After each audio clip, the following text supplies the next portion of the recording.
Next, we're going to start section 3.4, which is multiplication of whole numbers. And as a starting spot, we're actually going to take a look at what it means to do multiplication. So for finite sets A and B, if the number of items in set A is lowercase a, and the number of items in set B is lowercase b, then, as long as n's not 0 and you have n times a, this is a plus a plus a plus a, n times. If n is 0, 0 times a is 0.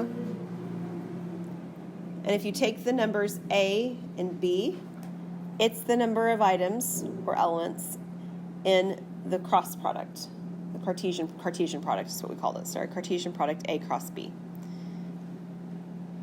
We've seen that happen before.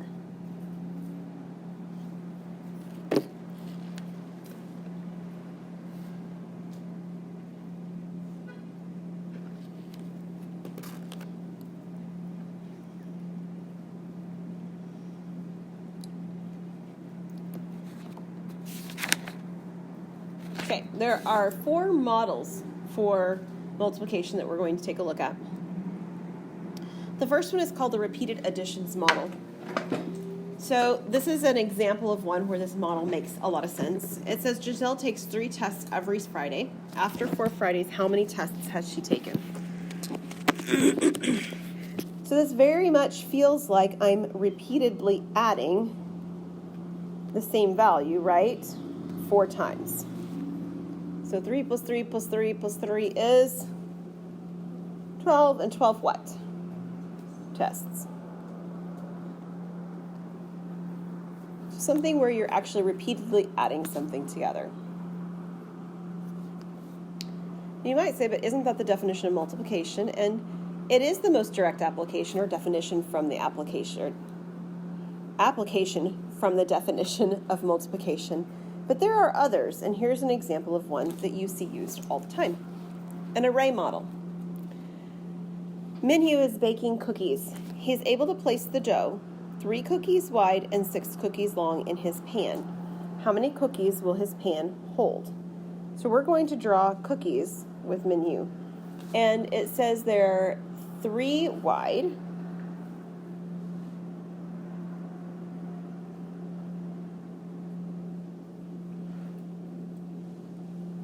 And they're supposed to be, how many long?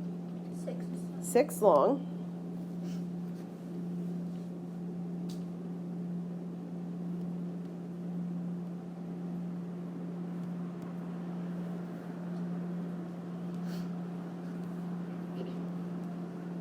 Okay, so I'm going to switch my length and my width because my space works better that way, but we can call it that way, it's fine. 6 one direction, 3 the other. And if you've ever made cookies before, this is what you do. Right? You put them on the pan. They look very much like that. That's pretty typical. This is called an array. You see things happen with arrays all the time. So the one that's on my mind right now is toilet paper. And the reason it's on my mind is because that's the things that are apparently selling off the shelves because everybody's freaking out about the coronavirus. Everybody needs lots and lots of toilet paper. Okay? Yeah, toilet paper is done in arrays. They are. Now, typically, most larger packages of toilet paper have sort of a 3rd dimension to them, and I get that. But some of them still are 2-dimensional, right? They're 3 wide and 3 tall or something like that. So toilet paper would be an example of something that we see in arrays.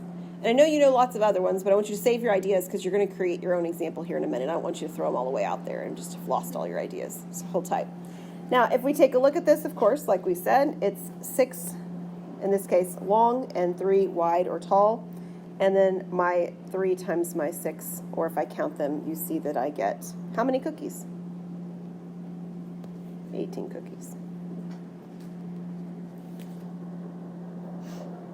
Is that good? Very similar to the array model is the area model.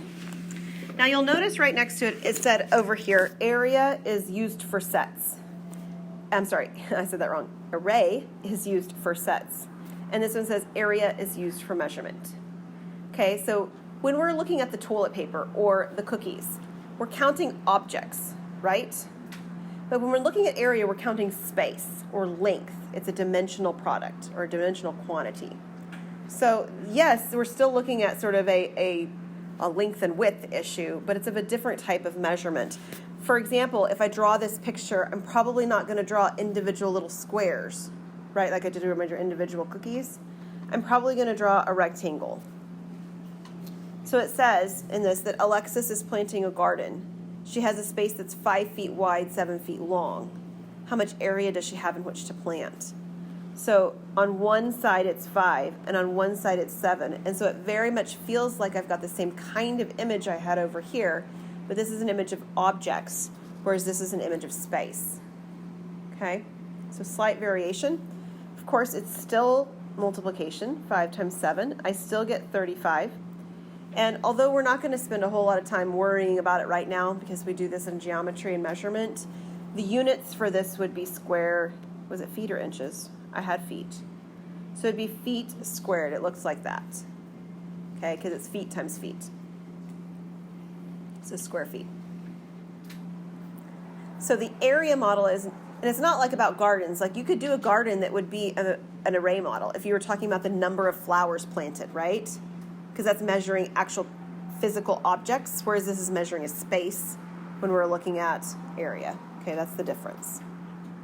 The last one is one that you may have seen if you have done proportional and statistical reasoning with myself or Dr. Marsh. This is a Cartesian product model. And what it looks like is it looks like a tree diagram. Okay, so here's an example. Unique is at a pizza place. She can choose from 2 types of crust, thin or original, and 3 types of toppings, pepperoni, sausage, and ham. How many different types of pizza could Unique choose? So if we were looking at this, I don't have a space on here for mine. Okay, I'll have to go to the end. That's an edit I need for my slides. Okay, so if we were looking at this, what we do for a tree diagram is we draw a node or a dot. And then however many options are the first thing that she has. She had 2. She had thin or thick crust, thin or original crust. So we would have one of these that's drawn out here and it says thin crust, and one drawn out here that says original crust. Okay, she had 2 choices. And once she makes that choice, then she chooses her topping of meat. Does she choose pepperoni, sausage, or ham? Well, off of the thin crust, she has 3 options. She can have pepperoni, sausage, or ham. I'm going to abbreviate. And the same thing happens if she chose the original. She can have pepperoni, sausage, or ham.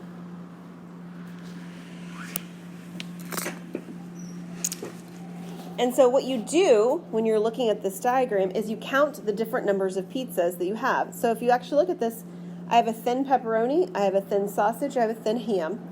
I have an original pepperoni, an original sausage, and original ham. What that actually tells me is that there are 6 options of pizza.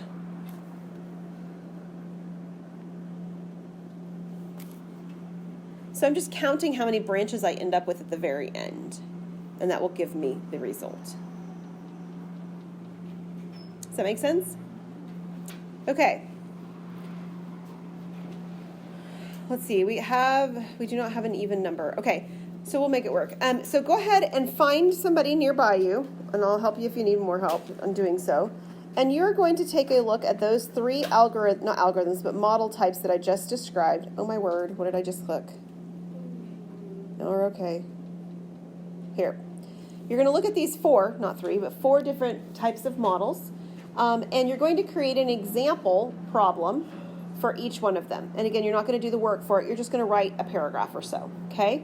And so we're going to take about 5 minutes to do this in pairs or groups of 3, and then come back and make sure that we have an example from each group sort of stated out loud, and then we'll stop and we'll do the group work for 3-3, okay? Or 3-2, rather, whatever we just finished. 3-3. I said it right the first time. That's a good idea. I think it's perfect. I hear it. Yeah, me too.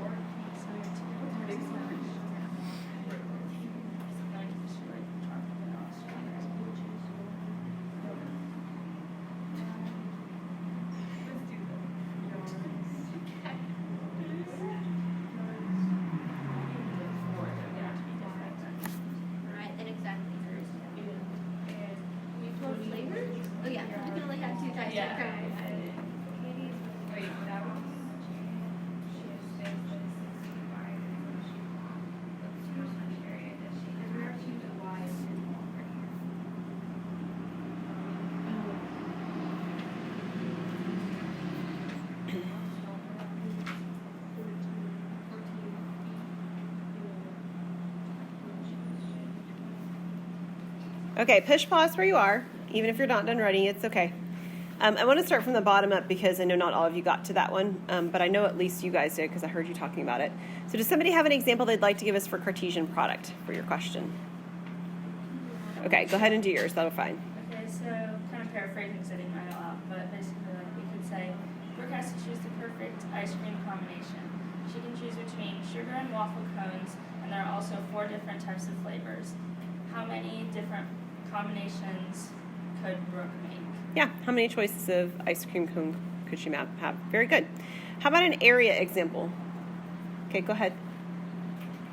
Katie is building a doghouse. She has space that is 6 feet wide and 7 feet long. How much area does she have to build? Fabulous. Okay, so we're making a dog pit, or dog house. Sorry, a dog house. That works.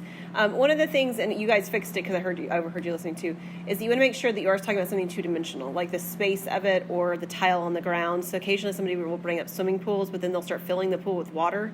That's a volume issue, so you do want to be a little bit careful about that one. But that works perfect. Thank you, Lindsay. And then an array model. Somebody who hasn't talked, a group that hasn't talked. Want to do one, Lydia? What'd you guys get? Array, right? Mm-hmm, for array. Sally's counting the coin collection. She puts them in a coin book, 5 feet, 5 long and 4 wide. How many coins does she have? Wonderful. Coins are, in fact, in books like that. You're right. Good job. What's another array one from one of my other 2 groups? What did you guys do? Who wants to talk? You want to talk, Blessing? Yeah. Okay, go for it. I said, Elizabeth said 6 cupcakes were on the tray, 8 cupcakes were on the cupcakes is equal. Yeah, cupcake trays, they work like that too. Some other objects that you might see that way are like certain canned products, like when you buy a set of cans, like in their cases in the store, like Aldi, that's where I shop. Always these cases of cans. Soda, cases of soda, like soda cans, also another one. And then tell us what you had for your repeated addition, Dana, or Lauren, either one. Sarah turns in homework 4 times a week.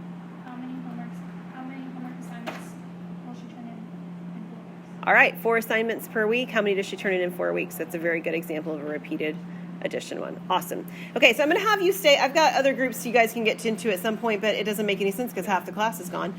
So just stay in your partners where you are right now. Flip back and take a look at 3.3 group work. We have just a few minutes, but at least try to get a couple of them going, and that'd be great. And then we'll push pause, and we'll pick up on 3.4 next time.